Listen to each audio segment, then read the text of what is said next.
નમસ્કાર વડોદરામાં જે રીતે પૂર આવ્યું, સંકટ આવ્યું, આ કોઈ કુદરતી નહોતું, આ તું માનવ સર્જિત. અને માનવ સર્જિતને લીધે દર વખતે કેટલું બધું નુકસાન થાય. કાયમ જ્યારે પણ ફ્લડ આવે ત્યારે આ નેતાઓ આવે, એમની શોબાજી કરે, રાહત પેકેજ આપે, આ આપીને જતા રહે.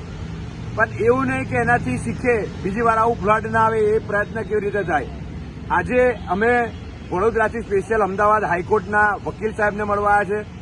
વડોદરાના તમામ જે લોકોને જે કંઈ પણ મુશ્કેલી થઈ છે, જે લોકોને નુકસાન થયું છે, જે લોકોને આમાં જાનહાનિ કે જે કંઈ નુકસાન જેટલા લોકોને થયું છે, જે લોકોના ઘરના પરિવારજનો સ્વજનો જે વહીને મરી ગયા કે જે રીતે પણ નુકસાન થયું છે જાનમાલનું, એ તમામને હક મળે, એમને એમની જે એ છે એ મળે અને ન્યાય મળે. એની માટે અમે વડોદરા શહેરમાં સ્પેશિયલ આના માટે હવે PIL દાખલ કરીએ છીએ.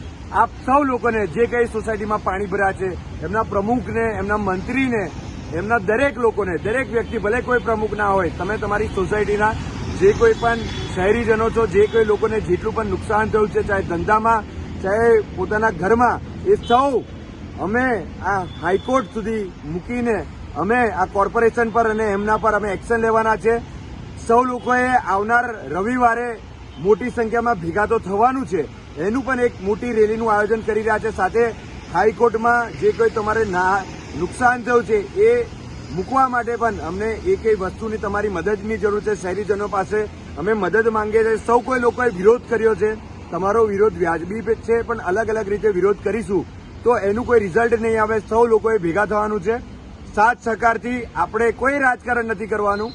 ફક્ત કોર્ટના દરવાજા ખખડાઈશું ને એવા લોકોને આવનાર સમયમાં જેને તેને ટિકિટ આપી દે છે, જે કોઈ લોકોને સત્તાનું કે એના પર બેસીને સેવા કરવાના અવસર નથી, પૈસા કમાવા નીકળી પડે છે, કોઈને પણ આલતુ ફાલતુ લોકોને ના આપે ને વડોદરા શહેરનો વિકાસ જે સુરત અને અમદાવાદમાં થઈ રહ્યો છે એના કરતાં વધારે થાય, એના માટેની એક જવાબદારી વડોદરા શહેરની લેવાનો સમય આવી ગયો છે. સૌ લોકોએ ભેગા થવાનું છે. આપણે સૌ ભેગા થઈને હાઈકોર્ટ તો ખખડાઈશું, ત્યાં પણ ગ્રાઉન્ડ લેવલ પર પણ એ કરવાનું છે. મોટી સંખ્યામાં એક વેબસાઇટ પણ અમે આવનાર સમયમાં લોન્ચ કરીએ છીએ.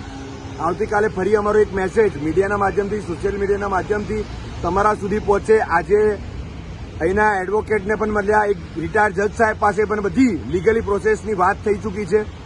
સૌ કોઈ લોકોને સાથે રહીને જે કોઈ સોસાયટીમાં નુકસાન થયું છે એ સૌ લોકોને વળતર મળશે. આપ સૌ લોકો તૈયાર રહેજો.